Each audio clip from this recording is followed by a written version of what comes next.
সকলের জন্য দরজা খোলা, তবে যে সিস্টেম আমাদের মেনটেন করা আছে যে তাকে 4 পাস হয়ে অ্যাডমিশন টেস্টের ভিতরে দিয়ে এবং পাস করে তাদেরকে আসতে হবে। দরজা খোলা এবং সীমিত আমাদের সিট, সেটা আমরা আগে থেকে ঘোষণা দিয়ে দিই যে এত জন ছাত্র আমাদের নেওয়া হবে, এই পরিপ্রেক্ষিতে নেওয়া হবে, এই সিস্টেমে নেওয়া হবে। এই সিস্টেম মেনটেন করে যারা আসবে আলহামদুলিল্লাহ সকলের জন্য খোলা আছে। হুজুর, রোহন্ডা মাদ্রাসা আজকে মিশকাত শরীফ উদ্বোধন হলো, কি বলবেন? আলহামদুলিল্লাহ, আমি এই উদ্বোধন মজলিসে এসেছিলাম মাহফিলে।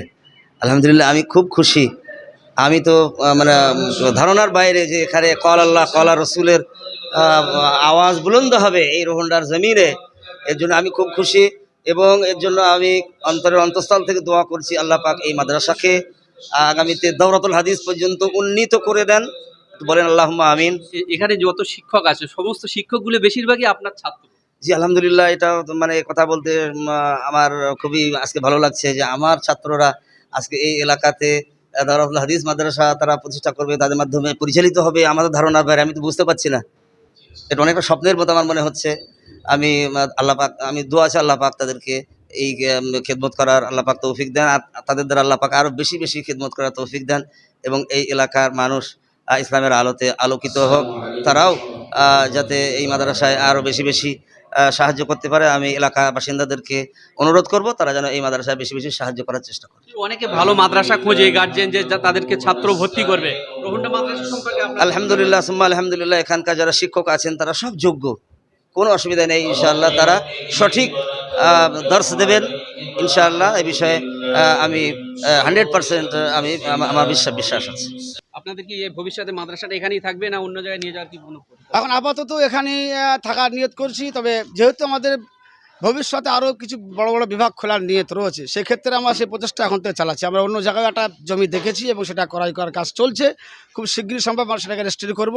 তো আলহামদুলিল্লাহ, যদি এখানে কোনো প্রকার আল্লাহ ব্যবস্থা করে দেয়, আশপাশ জমি তো অনেকটা আছে, আর যদি না করে দেয় তো যে জায়গাটা আমরা প্রয়াস চালাচ্ছি ওখানে একটা বড় বিভাগ আমরা খুলবো ইনশাআল্লাহ। আপনাদের ঠিকানাটা যদি বলেন। আমাদের এটা হচ্ছে মধ্যমগ্রাম থানা অন্তর্গত রোহন্ডা গ্রাম, গ্রামের নাম রোহন্ডা, উত্তর 24 পরগনা, আর কলকাতা আমাদের লাগোয়া একেবারে। মিশকাত শরীফ যে সূচনা হলো, অ্যাকচুয়ালি মিশকাত শরীফের দায়িত্বে থাকবে কে? মিশকাতুল মাসাবি পড়ানোর ক্ষেত্রে রোহান্ডা মাদ্রাসার পক্ষ থেকে 3 জন শিক্ষককে নিযুক্ত করা হয়েছে। আমি অধম গুনাহগার দায়িত্বে আছি। পাশাপাশি মাওলানা মুফতি মিজানুর রহমান কাসেমি হাফিজাহুল্লাহ তিনি দায়িত্বে আছেন। তৎসহ মাওলানা মুফতি ওমর ফারুক কাসেমি হাফিজাহুল্লাহ তিনিও দায়িত্বে আছেন। 3 জন শিক্ষক মিলে কিতাবটি পড়ানোর ভাগ নিয়েছেন। ইনশাআল্লাহ আল্লাহ রাব্বুল আলামিনের কাছে দোয়া চাই বছরের সূচনা লগ্ন থেকে ইখলাসের সাথে পাঠদানের বা হাদিস পাঠদানের তৌফিক দান করেন, আমিন। আমাদের সঙ্গে রয়েছেন রোহন্ডা সিদ্দিকিয়া মাহমুদিয়া খারিজিয়া মাদ্রাসার সম্মানিত ডিরেক্টর সম্পাদক সাহেব জনাব মোহতারাম হাফেজ কারি মাওলানা মুফতি নুরুল ইসলাম সাহেব মাদ্দাদিল্লাহুল আলী, এবং সঙ্গে রয়েছেন অত্র মাদ্রাসার নাজিমে তালিমাত মুহাদ্দিস আমার শ্রদ্ধেয় সম্মানিত শিক্ষক জনাব মোহতারাম মাওলানা মুফতি মুজফফর হোসেন সাহেব দামাত বারকাতুহু। যে আজ থেকেই রোহন্ডা মাদ্রাসায় মজলিস ইফতিতাহি মিশকাতুল মাসাবি ক্লাসের শুভ সূচনা হয়েছে আলহামদুলিল্লাহ। আগামী দিনে এই মাদ্রাসা বুখারী স্তরেও পৌঁছাবে ইনশাল্লাহ, এবং ইফতা ডিপার্টমেন্ট বা আরও আনুষঙ্গিক তাখাসসুস ফিল হাদিস এবং আরবি সাহিত্যের ওপরে অনার্সেরও তাদের দীর্ঘ প্রয়াস এবং চেষ্টা সাধনা আছে। আমরা হাদিসের প্রথম ক্লাস মিশকাত ক্লাস আজকের আমরা তার শুভ সূচনাতে ছিলাম। উপস্থিত ছিলেন তেতুলিয়া আবু জাফরিয়া সিদ্দিকিয়া খারিজিয়া মাদ্রাসার প্রাক্তন শাইখুল হাদিস জানাব মোহতারাম মাওলানা মুফতি শাইখুল হাদিস সাইফুদ্দিন সাহেব হুজুর দামাত বারকাতুহু, তার মাধ্যম দিয়েই আজকের মিশকাত ক্লাসের শুভ সূচনা হয়েছে। আমরা খুব খুশি আনন্দিত। সর্বোপরি সকলের কাছে আমি সর্বপ্রথম দোয়া প্রার্থী। আমরা যে পড়াশোনার ভিতর দিয়ে রোহন্ডা মাদ্রাসা ভিত্তি স্থাপন করেছি তা ধীরে ধীরে পায়ে আমরা অগ্রসর হচ্ছে আলহামদুলিল্লাহ। এবছর মিশকাত ক্লাস আমরা শুভ সূচনা করলাম আজকের, এবং এই পর্যন্ত আমাদের ছাত্রের সংখ্যা প্রায় 300 কোটায় কাছাকাছি। ছাত্র তো অনেক আসার চেষ্টা করছে, আমরা যেহেতু একটা অ্যাডমিশন টেস্টের ভেতর দিয়ে আমরা দাখিলা করি বা ভর্তি নিই, তো অনেক ছাত্র আসার চেষ্টা করে বয়স ভিত্তিক, এবং আমরা অ্যাডমিশনের ভিতর দিয়ে আমরা নিই বয়স যাতে করে মিল থাকে। যেহেতু এখন বর্তমান যে যুগে আমরা বাস করছি, এখানে আমাদের অ্যারাবিকের সঙ্গে জেনারেলটা খুব প্রয়োজন। সেই জন্য আমরা অ্যারাবিক জেনারেলটাকে সমন্বয় রাখার জন্য যাতে উভয় দিকে তারা পূর্ণ আকারে তালিম প্রাপ্ত হতে পারে, এই জন্যে আমরা বয়স ভিত্তিক ছাত্র অ্যাডমিশনের ভিতর দিয়ে নেওয়ার চেষ্টা করি। সেই হিসেবে আমাদের এবছর 300 কাছাকাছি বা 300 পেরিয়েও যেতে পারে আমাদের মিশকাত সামনে। শরীফে আবার যেটা চালু হচ্ছে ওটাতে কতজন দিয়ে চালু করছেন? ওটাতে আমাদের ছাত্র এবছর 10 জন আছে।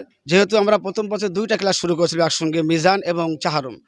তো ওদেরকে আমরা একই বছরের ভিতরে, যেহেতু ওদের ভিতরে আমাদের 7 জন 8 জন হাফেজ সাহেব রয়েছে, তো হাফেজ মানে তাদের মেধাশক্তির একটা প্রখর থাকে, তাই জন্য ওদেরকে চাহারুমের যে ক্লাসগুলো ছিল মানে আপনার বিশেষ করে উর্দু যে বিষয়গুলো ছিল সেগুলো আমরা স্বল্প সময়ের ভিতরে পাঠদান দিয়ে আমরা ওদেরকে মিজান খুলেছিলাম, সেই জন্য সংখ্যাটা কম। আলহামদুলিল্লাহ পরের ক্লাসগুলো 15 জন, তারপরে আছে 20 জন, তারপরে 40, তারপরে 52, এরকম তো অনেক আছে। অনেক সময় দেখা যায় বেশি ছাত্র থাকলে অনেকে ভর্তি করতে চায় না। না, অল্প ছাত্র আমরা সেদিকে আগাগোড়াই খেয়াল রাখছি, কোটা থেকে আমরা বেশি নেওয়ার চেষ্টা করি না। যতটা নিলে আমরা তাকে সম্পূর্ণভাবে সমস্ত বিষয় শিক্ষা দিতে পারি সেদিকে খেয়াল রাখি। আমরা আমাদের প্রয়োজন মতো আমাদের সামর্থ্য অনুযায়ী ছাত্র অ্যাডমিশন টেস্টের ভিতরে নিয়ে আমাদের। আপনাদের ভবিষ্যৎ পরিকল্পনা কি আছে? ভবিষ্যৎ পরিকল্পনা তো এক তো দিনই শিক্ষা আমাদের তো আছেই, যেটা আমাদের দুনিয়া আখেরাতের আমাদের যেটা মঙ্গল নিয়ে আসবে। তার সঙ্গে সঙ্গে আমরা যুগ উপযোগী তাদেরকে আমরা জেনারেল শিক্ষায় শিক্ষিত করতে চাই। আর অ্যারাবিকভাবে আমরা তাদেরকে আরবি আদব, আরবি সাহিত্যের বা যোগ্যতা তারা যাতে করে আরবিতে স্পোকিং বা আরবি সমস্ত কিতাবগুলো তারা যোগ্যতার সঙ্গে পড়তে পারে, পড়াতে পারে। তার সঙ্গে সঙ্গে ইংরাজি স্পোকিংটা আমরা করার চেষ্টা রাখছি। এর সঙ্গে সঙ্গে তো আমাদের কম্পিউটার রয়েছেই, এবং আল্লাহ চাইলে কিছু কর্মস্থানে আমরা কিছু প্রশিক্ষণও রাখবো আলহামদুলিল্লাহ আগামীতে। আমরা চাই এরা যেন সর্ব সেক্টরে কাজ করতে পারে, শুধু মাদ্রাসা মসজিদ নয়। এমনি আমরা মাদ্রাসা ছাত্র ভর্তি করার সঙ্গে সঙ্গেই প্রথম ক্লাসে তাদেরকে আমরা বলি তোমরা ইমামতি বা মাদ্রাসায় পড়াবার নিয়েতে ভর্তি হো না। আমরা চাই তারা ইমামতি তো করবে, এ তো আমাদের পাওনা জিনিস। এর সঙ্গে সঙ্গে তারা যেন আরও বিভিন্ন কর্মমুখী প্রশিক্ষণ তারা করতে নিয়ে তারা যেন সমাজের বিভিন্ন কাজে সমাজের জাতিকে আগে নিয়ে যেতে পারে, এই প্রচেষ্টা আমাদের ইনশাআল্লাহ আছে এবং থাকবে। এটা অনেক একেবারে ছোট নয়, তো যথেষ্ট থাকার জন্য যথেষ্ট এটা। তার সঙ্গে সঙ্গে আমাদের পুরাতন একটা বিল্ডিং আছে যেখানে আমাদের মুক্তাসার মিশকাত ছেলেরা ওখানে ওদেরকে পৃথকভাবে রাখা হয়, ওরা বড় ছেলে এখানে, তারপর থেকে হিফজখানা এবং চাহারম মিজান থেকে রাখা হয়। বাকি বড় ছেলেকে আমরা পুরাতন বিল্ডিংয়ে রাখি। আর যেহেতু বিল্ডিংটা অ্যাকচুয়াল শর্টই, তো সেই হিসেবে আমার ছাত্র তো সেই হিসেবে ভর্তিও করছি না। যতক্ষণ আমার বিল্ডিংটার প্রশস্ত না আসছে, জায়গা প্রশস্ত না আসছে, পরিষেবা আমরা যতক্ষণ মনোমতো না দিতে পারছি ততক্ষণ পর্যন্ত আমরা এই ছাত্রদের যে অ্যাডমিশন টেস্টের যে কোটা আছে কোটাটা আমরা বেশি বাড়াচ্ছি না। আপনার নাম? আমার নাম মোহাম্মদ নুরুল ইসলাম।